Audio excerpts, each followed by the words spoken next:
ज्यादा दूर का नहीं है, हमारे रूसा क्षेत्र का है। आज सत्रह से चुनाव लड़ता है। बोलो किसमें हिम्मत है? ये किसान का बेटा हमेशा कहीं से मुकाबला करने के लिए खड़ा रहता है। हमारे किसानों के लिए हम तो चाहे जान भी डाला जाए, लेकिन यहाँ का 1 इंच जमीन नहीं देंगे। हम शासन और प्रशासन को चेतावनी दिए हैं। हम यहाँ का जिला कलेक्टर को भी चैलेंज किया है, हम यहाँ का एसडीएम को भी चैलेंज किए हैं। कुछ पूर्व पहले हम यहाँ का कलेक्टर जो रहा विकास मिश्रा जी, उसने एक जन अभियान चलाया था, विकास यात्रा, और हमारे आदिवासियों को क्या दिया? जलेबी दौड़वा रहे हो, रस्सी कूदवा रहे हो, कबड्डी खेलवा रहे हो, और मणिपुर में नगल करके हमारे आदिवासी बेटियों को घुमा रहे हो। ये आप लोगों की मंशा है, ये आप लोगों की शासन है, ये आप लोगों की सत्ता है। हम इस मंच के माध्यम से बोलना चाहते हैं, ये मध्य प्रदेश सरकार नहीं, भारत सरकार को भी, नरेंद्र मोदी की सरकार को भी हम यहाँ से चेतावनी दे सकते हैं। ये दिनेश सिंह धुर्वे का आह्वान है। हम यही चाहते हैं कि हमारे ट्राइबल क्षेत्र में हर किसी के सहमति लेकर के वहाँ का योजना को आप स्वीकृत करो और पारित करो, तभी हमारे जीवन का कल्याण होगा। नहीं तो, और आप भी इस जिला में आते हैं योजना लेकर के, तभी आप काम कर पाओगे। हमारा चेतावनी के तौर पे आज ये लास्ट बात है। आज हम कहते हैं, आज सालाना विधायक डोडिया जी मंदसौर से चल करके आते हैं। हम उनके लिए बहुत बहुत शुक्रिया अदा करते हैं, जिन्होंने एक आदिवासियों की आवाज को पहचानने का काम किया है। वो राजकुमार रोज सांसद जी, जिन्होंने हर आदिवासियों को आवाज उठाने का काम वो दिल्ली में कर रहे हैं, हम उनका शुक्रिया अदा करते हैं। यहाँ का नेता क्या गूंगे हो गए क्या कि लकवा लग गया? लकवा लगेगा, इतने किसानों का यह लगेगी तो जरूर लकवा की बीमारी से पीड़ित हो गए।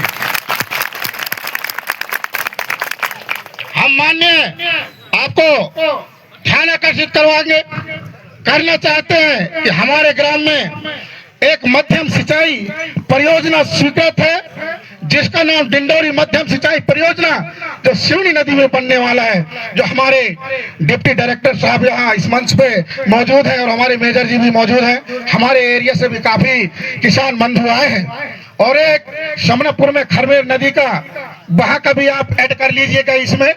और निश्चित ही हम एक विश्वास के साथ में आपके इस मंच में सम्मिलित हुए हैं, और ये जरूर संसद तक ये आवाज जाएगी, और संसद में हर किसानों की आवाज बन करके माननीय सांसद राजकुमार रोज जी खड़े होकर के वहां पे डिबेट करेंगे।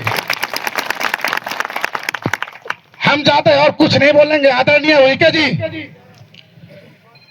हम आपके ऊपर इतना विश्वास करके पूरे जनता आए हैं, और ज्यादा युवा तो कम है, ये बूढ़े बूढ़े लोग आए हैं, और इनका कम से कम 20 से 30 एक व्यक्ति का परिवार है। यहाँ एक व्यक्ति का परिवार है, वो व्यक्ति आया है, लेकिन हमारे दिल में इतना दर्द है कि रात दिन न खाना न पीना, ये खेती और बाड़ी को छोड़ करके, अरे शासन को भी और प्रशासन के लोगों को भी मालूम होना चाहिए कि वहां भूमि अधिग्रहण करने से पहले पूछना चाहिए।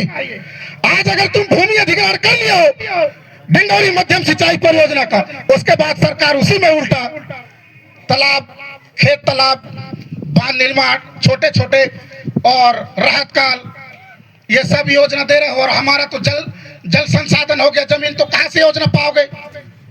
एक साइड हुआ कि नहीं हुआ?